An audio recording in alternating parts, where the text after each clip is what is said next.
हर कहानी डराती नहीं है। कुछ कहानियां होती हैं जो सीधा रूह में बस जाती हैं। हम उन्हीं कहानियों की परछाइयों को आप तक लेकर आते हैं। तो जरा ध्यान से सुनिएगा, क्या पता अगली आवाज आपके ठीक पीछे से आए।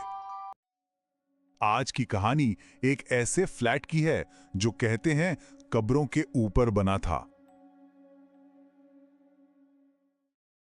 24 साल की काव्या मल्होत्रा उत्तराखंड की खूबसूरत वादियों को छोड़कर वो अपनी पहली नौकरी के लिए बारिश में भीगे अनजान शहर कोलकाता आई थी। एक नई शुरुआत, नए सपने और एक नया घर। मौसम था बरसात का और शहर हमेशा भीगा भीगा सा रहता था, मानो जमीन अपने सीने में कोई गहरा राज छुपा रही हो। ऑफिस के पास ही उसे एक पुरानी बिल्डिंग में बहुत ही कम कीमत पर एक फ्लैट मिल गया।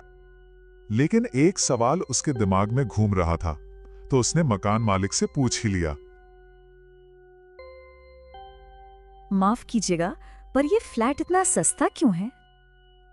वो आदमी एक पल के लिए चुप हो गया, फिर एक अजीब सी, मतलब बहुत ही अजीब सी मुस्कान के साथ बोला, लोग यहां ज्यादा टिक नहीं पाते मैडम।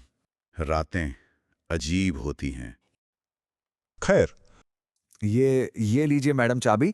बस एक बात का ध्यान रखिएगा, रात में दरवाजा बंद ही रखना। काव्या ने उसकी इस अजीब सी चेतावनी को नजरअंदाज कर दिया और फ्लैट में शिफ्ट हो गई। भाई, थकान और नए शहर का उत्साह डर पर भारी जो था। पर उस रात जो हुआ, उसने सब कुछ बदल कर रख दिया। रात के लगभग 12:45 बजे काव्या अपनी मां से फोन पर बात कर रही थी। सब कुछ एकदम सामान्य था, शायद कुछ ज्यादा ही सामान्य। बेटा, ये बच्चा क्यों रो रहा है तुम्हारे पास? काव्या एकदम हैरान रह गई। कौन सा बच्चा माँ? यहाँ तो मैं अकेली हूँ। लेकिन जैसे ही मां ने कहा, काव्या ने ध्यान से सुना और उसके रोंगटे खड़े हो गए। फोन के स्पीकर से एक बच्चे के सिसकने की हल्की सी आवाज आ रही थी। उसने डर के मारे फोन कान से हटाया, पर आवाज बंद नहीं हुई। वो कमरे से ही आ रही थी और कमरे में दूर दूर तक कोई नहीं था। और ये कोई एक रात की बात नहीं थी, ये तो बस एक शुरुआत थी। अगले कुछ दिनों तक जो भी काव्या से रात में फोन पर बात करता, वही सवाल पूछता। बेटा, ये बच्चा क्यों रो रहा है तुम्हारे पास इतनी रात को?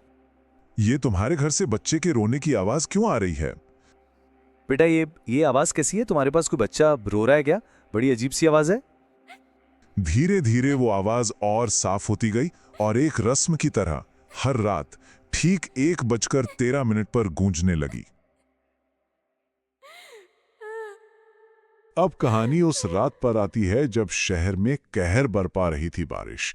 बादलों की जोरदार गड़गड़ाहट से अचानक काव्या की नींद टूट गई। वो बिस्तर पर उछलकर बैठ गई। कमरे में किसी बच्चे के रोने की बहुत तेज आवाज गूंज रही थी, बिल्कुल उसके बिस्तर के पास से। डर के मारे काव्या की जुबान लड़खड़ा रही थी। हिम्मत जुटाकर कांपती हुई आवाज में वो बस इतना ही पूछ पाई, कौन है वहां?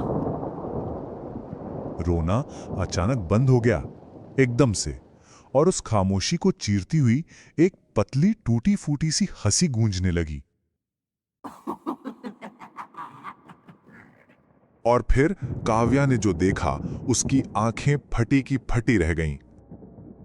दरवाजे के पास एक नन्हा सा काला साया धीरे धीरे दीवार से बाहर निकल रहा था।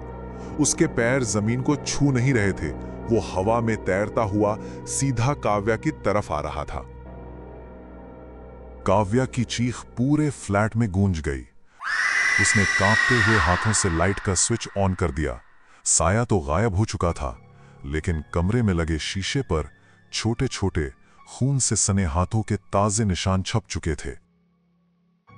उस रात के बाद काव्या समझ चुकी थी कि उस फ्लैट में वो अकेली नहीं है। अगली सुबह उसने हिम्मत जुटाई और पड़ोस की एक बूढ़ी औरत से इस बारे में पूछा। और ये सुनते ही उस औरत का चेहरा सफेद पड़ गया, जैसे उसने सच में कोई भूत देख लिया हो। हे भगवान, तुम उसी फ्लैट में रह रही हो? बेटी, भाग जाओ वहां से। जिस कमरे में तुम सोती हो ना, उसके ठीक नीचे पहले कब्रिस्तान हुआ करता था। फिर वो अपनी आवाज धीमी करके फुसफुसाई। बरसों पहले वहां एक तांत्रिक औरत रहती थी। सब उसे माया डाइन कहते थे। वो साल भर से छोटे बच्चों की लाशें कब्र से निकालकर कच्चा कलवा नाम का कोई काला जादू करती थी। एक रात बिल्डिंग में भयंकर चीखें गूंजी। सुबह सेक्रेटरी की लाश मिली, जिसकी गर्दन पर किसी बच्चे की छोटी छोटी उंगलियों के निशान थे। और तुम्हारे कमरे से पुलिस को एक बच्चे का अधजला कंकाल मिला था। अब सोचिए, ये सब सुनने के बाद काव्या की क्या हालत हुई होगी। वो फौरन उसी वक्त फ्लैट खाली करना चाहती थी, लेकिन उस रात तूफान इतना भयानक था कि वो बाहर कदम भी नहीं रख सकती थी। और तभी वही हुआ जिसका उसे सबसे ज्यादा डर था। अचानक लाइट चली गई। पूरा कमरा बर्फ जैसा ठंडा हो गया। काव्या को सांस लेने में तकलीफ होने लगी। ऐसा लगा जैसे कोई उसका गला दबा रहा हो। उसने किचन के अंधेरे शीशे में देखा तो उसकी गर्दन पर किसी बच्चे की उंगलियों के निशान गहरे होते जा रहे थे। तभी अलमारी के ऊपर से टक टक की आवाज आई और दो छोटे सड़े हुए हाथ नीचे लटके, और फिर धीरे धीरे एक चेहरा बाहर आया जिसकी आंखें खाली गड्ढों जैसी थी, दांत नुकीले और मुंह से खून टपक रहा था। एक खरखराती हुई बच्चे जैसी आवाज आई, दीदी, खेलोगी मेरे साथ? और वो साया बिजली की तेजी से काव्या पर कूद पड़ा।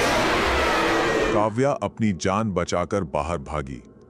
लिफ्ट बंद थी, सीढ़ियों पर घना अंधेरा। उसकी चीखें सुनकर नीचे से गार्ड ऊपर की तरफ दौड़ा और अगले ही पल एक जोरदार दिल दहला देने वाली आवाज आई। गार्ड की लाश पहली मंजिल पर पड़ी थी और तीसरी मंजिल की बालकनी से वही बच्चा मुस्कुरा रहा था। इस बार उसकी खाली आंखों से खून बह रहा था। उस रात के बाद फ्लैट नंबर 302 को हमेशा के लिए सील कर दिया गया। काव्या तो वो शहर छोड़कर चली गई, लेकिन ब्लॉक 9 की वो खौफनाक कहानी हमेशा के लिए वहीं रह गई, एक शहरी के मदंती बनकर। सुबह जब पुलिस के साथ एक पंडित जी को बुलाया गया तो उन्होंने फ्लैट के अंदर कदम रखते ही जो कहा वो आज भी लोगों के जहन में ताजा है। वो तांत्रिक औरत तो चली गई, लेकिन उस बच्चे की आत्मा को वो यहीं छोड़ गई है, और वो अब भी भूखी है। आज भी उस इलाके के लोग कहते हैं कि ब्लॉक 9 के पास से गुजरते वक्त अगर रात के ठीक 1:13 हुए हों तो उन्हें एक बच्चे के रोने की आवाज सुनाई देती है। वो आवाज हमेशा पीछे से आती है और लोग कहते हैं कि अगर कोई गलती से भी उस आवाज को सुनकर पीछे मुड़ जाए तो आवाज रोने की नहीं होती, बल्कि एक ठंडी डरावनी हंसी में बदल जाती है। दोस्तों, अगर ये भयानक कहानी ने आपकी रूह कपा दी है तो अभी वीडियो को लाइक करना ना भूलें। और हाँ, इस डरावनी दुनिया को अपने दोस्तों तक पहुंचाने के लिए शेयर जरूर करें।